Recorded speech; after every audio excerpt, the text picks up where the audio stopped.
satu bahan yang akan kita gunakan di dalam proses ekoprint adalah bahan atau daun-daunan yang ada di sekitar kita, terutama yang ada di pekarangan kita ya. Ciri daun yang dapat kita gunakan untuk pembuatan ekoprint adalah daun yang mempunyai corak atau warna tertentu yang warnanya adalah terang ya. Salah satunya adalah daun yang ada di halaman ini adalah berwarna merah bercampur dengan warna ungu. Ini salah satu daun yang bisa kita gunakan dan ini akan menghasilkan warna yang cukup menarik di ekoprint. Kan alami, terlahir dari alam. Seperti ekoprint juga, selain go green, ramah lingkungan, juga modalnya tidak mahal, cukup mengambil dari alam sekitar kita, bisa membuat kreativitas dan yang daya jual cukup tinggi. Bojong merupakan salah satu kampung di Desa Kadikaran, Kecamatan Ciruas, Serang. Sebuah kampung dan desa yang kaya akan potensi sumber daya alam dan sumber daya manusia. Oleh karena itu, pada hari ini kami dosen teknik industri Universitas Pamulang hadir untuk memberikan sebuah pelayanan kepada masyarakat berupa pengabdian kepada masyarakat di Kampung Bojong, Desa Kadikaran, Serang, Banten. Ekoprint. Nah, jadi nanti kami bisa praktek sekalian. Nah, setelah itu menyiapkan sesuatu Bapak ya. Iya, jadi ada door prize untuk Bapak Ibu nanti. Tepuk tangannya mana dong Ibu? Terima kasih ya Allah. Oke, kami sebelumnya memperkenalkan diri. Kami dari dosen teknik industri, kami sendiri Tahta Nedea, dan nanti sebagai pembicara yaitu Bapak Sudiman, STMT, betul ya. Dan di samping kiri saya, beliau adalah senior insinyur Bapak Insinyur Karya Sudarman MM. Nah, nanti beliau yang akan mempraktekkan bagaimana membuat ekoprint tersebut dan nanti Ibu bisa mempraktekkan di rumah juga. Ya, oke. Sudah tidak sabar lagi Ibu? Iya, oke. Terima kasih. Waktu kami berikan kepada pemateri kita. Beda dia. Nah, lanjut Pak. Kemudian nilai seni yang tinggi, nilai jual yang tinggi, dan motif yang luas dan tidak kaku. Oke. Kemudian ini Bu, contoh-contoh hasil yang dari ekoprint Bu. Ibu tahu tentengan tas itu? Nah, bisa seperti itu. Itu baju Bu yang dijual itu. Kemudian ada kain-kain Bu. Nah, kemudian bisa juga di kain, bisa di baju dan lain sebagainya. Itu tergantung media yang kita gunakan. Dilanjutkan Pak. Nah, kemudian jenis kain untuk ekoprint. Yang pertama, teknik ekoprint ini menggunakan pencetakan pada kain yang menggunakan daun sebagai pola dan memberi warna pada kain berasal dari alami. Oleh karena itu, kain yang digunakan tidak boleh sembarangan. Jadi kainnya nggak sembarangan Bu, ya. Kain karung nggak boleh. Ya. Kemudian apapun bahan kain yang digunakan harus terbuat dari bahan serat alami. Kenapa? Supaya bisa menyerap warna daun. Pinter. Iyalah. Kemudian di situ dikarenakan untuk memudahkan penyerapan warna. Nah, kain katun merupakan salah satu yang memiliki tingkat kenyamanan yang tinggi, daya serapnya baik. Kain katunnya Bu, bukan kain kapan. Kain kapan mah nggak boleh berwarna.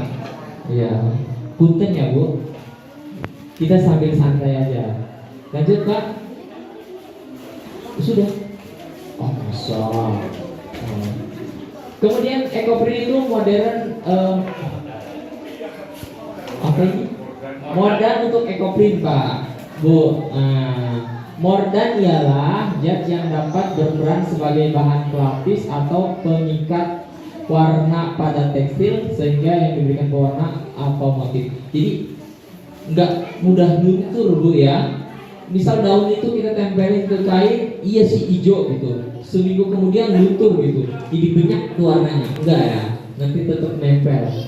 Kemudian daun dapat memberi corak yang beraneka ragam pada kain. Bukan cuma corak tetapi warna-warni ya. Kemudian setiap daun memiliki corak yang warnanya unik. Jenis daun yang bisa dipakai untuk ekoprint biasanya adalah daun jati yang akan menghasilkan warna merah dan lain-lain. Masih ada Pak? Oke. Tanaman yang dijadikan pewarna nih Pak. Di situ bila tanaman bila tanamannya mengeluarkan aroma tajam, ada kan Ibu tanaman yang bau ya daunnya ya? Daun apa Bu? Duren mah itu mah buahnya yang bau ya.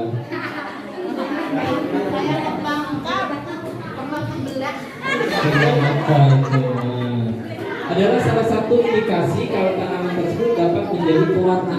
Jadi kalau ada dicium-cium agak bau ya Bu, itu bagus buat pewarna Bu. Oh iya ya daun jeruk ya Bu ya. Dan kalau buahnya dimakan aja Bu. Ya. Kemudian menggosokkan tanaman tersebut ke tangan atau ke permukaan lain. Jika meninggalkan noda, itu berarti daun tersebut berpotensi untuk pewarnaan. Istilahnya mah ada getahnya ya Bu ya. Ya, gitu. Rendam di air panas selama 10 menit. Bila warna airnya berubah, itu tandanya daun tersebut dapat menjadi berwarna alami. Jadi ada 3 ya Bu caranya kalau daun pengen tahu itu dapat berwarna atau tidak ya. Yang pertama baunya tajam. Yang kedua apa Bu? Ada noda ya atau getah ya. Yang ketiga kalau direndam pakai air panas selama 10 menit berubah warna. Ingat-ingat Bu, siapa tuh keluar di kuis. Kemudian teknik ekoprint yang pertama dikukus Bu. Jadi bukan bikin bolu aja yang dikukus. Ekoprint dikukus. Nah, yang kedua adalah teknik ponding. Bahasa kitanya mah dipukul-pukul Bu, dipalu. Nah, yang akan kita gunakan di sini adalah teknik ponding, dipukul-pukul. Karena kalau dikukus kelamaan Bu. Kalau bikin nasi kuning boleh lah dikukus. Kemudian ada teknik steaming. Nah, teknik steaming ini cara-caranya seperti ini. Rendam kain dengan air tawas selama kurang lebih 10 menit agar pewarna nantinya lebih awet. Tawas apa tuh tawas?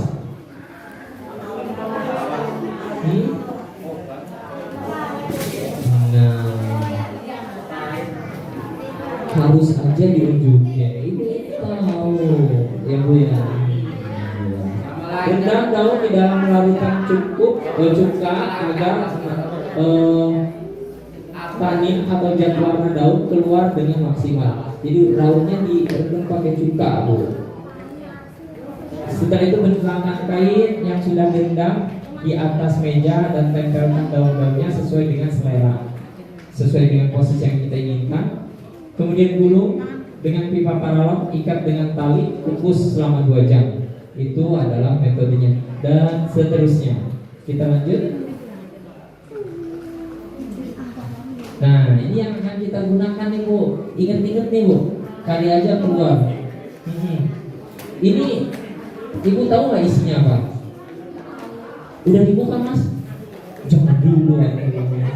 Nanti ketahuan isinya. Nih Bu, yang akan kita gunakan nanti secara teknis akan dipandu sama Bapak Karya, beliau adalah senior. Yang pertama bentangkan kain,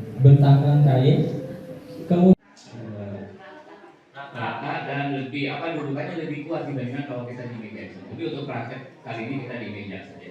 Yang pertama adalah ini untuk landasan granit ya. Terus yang kedua adalah senjata utamanya yaitu palu. Jadi teknik holding ini senjata utamanya adalah palu, terus belengkan naik. Di sini ada palu besi, ada palu plastik, ada palu kayu, dan ada palu yang lain sebagainya. Tapi yang setelah kita menggunakan beberapa palu, ini kalau palu besi lebih baik hasilnya. Tapi juga palu besi jangan terlalu besar, Jangan bisa bawa palu untuk palu batu itu terlalu besar, nggak bisa ini. Jadi palu yang seperti yang kami gunakan ini lebih cocok dan lebih bagus hasilnya. Yang ketiga adalah alatnya plastik. Nah, plastik ini adalah sebagai pelapis antara granit dengan daun dengan bahan kain yang akan kita warnai. Ini plastiknya bisa plastik apa saja yang bisa kita gunakan. Yang berikutnya adalah kain. Kain ini adalah yang paling bagus, kainnya kain katun ya Bapak Ibu. Jadi ini lebih bagus. Jadi ini akan kita gunakan nanti dalam praktek maupun nanti ketika Ibu dan Bapak coba di rumah ya, dengan kain ini. Nah, jadi ini adalah alat-alatnya dan bahannya cukup sederhana. Sekarang kita akan coba praktekkan. Kita akan menggunakan yang pertama adalah daun pepaya Jepang. Mungkin Ibu dan Bapak sudah tahu ya, pepaya Jepang itu banyak di halaman rumah kita. Yaitu yang paling tepat dan juga membuat ekoprint ini dari segi warnanya jadi lebih timbul kalau pepaya Jepang. Tapi di sini juga banyak di halaman sekolah ini ada beberapa daun-daunan yang kita gunakan, terutama